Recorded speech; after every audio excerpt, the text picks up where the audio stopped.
আমরা এখন সাভারের খবর নিব। সাভারের নবীনগর চন্দ্রা মহাসড়কে প্রায়ই ঘটছে দুর্ঘটনা। নিয়ম কানুন মেনে না চলার কারণে প্রায়ই ঘটে এসব দুর্ঘটনা। নবীনগর চন্দ্রা মহাসড়ক থেকে আরো জানাচ্ছেন সহকর্মী জাহিদ হাসান শাকিল। আপনি যেমনটি বলছিলেন, এই মুহূর্তে আছি আমরা নবীনগর চন্দ্রা মহাসড়কে। আমরা দেখছি এই ব্যস্ততম মহাসড়কে প্রতিদিনই সড়ক দুর্ঘটনার মৃত্যুর মিছিলে যুক্ত হচ্ছে কেউ না কেউ। আর এই নবীনগর চন্দ্রা মহাসড়কের পাশ দিয়ে গিয়েছে ঢাকা রিচা মহাসড়ক এবং বাইপেল আবদুল্লাপুর মহাসড়কটিও সংযুক্ত। এই মহাসড়কের প্রতিনিয়ত প্রচুর গাড়ি চলাচল থাকে রাত দিন জুড়েই। আর এখানে আমরা দেখেছি প্রায় সময় সড়ক দুর্ঘটনার খবর হয়ে আমাদের কাছে আসে।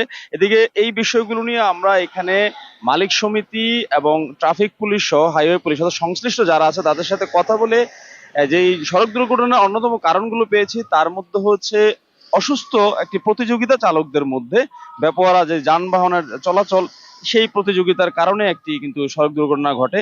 দীর্ঘ সময় ধরে কিন্তু এই দূরপাল্লার বাস ট্রাক চলাচল করার ফলে কিন্তু তাদের চোখে অনিদ্রা থাকে। এই অনিদ্রা থাকার ফলে কিন্তু অনেক সময় সড়ক দুর্ঘটনা ঘটার অন্যতম একটি কারণ। যেমন গত রাতেই কিন্তু এরকম একটি সড়ক দুর্ঘটনায় কিন্তু আমরা খবর পেয়েছি, যেটি হচ্ছে একটা থেমে থাকা ট্রাককে পিছন থেকে কিন্তু দূরপাল্লার বাস সেটি সজোরে ধাক্কা দেয় এবং সেখানে বেশ কয়েকজন আহত হয়।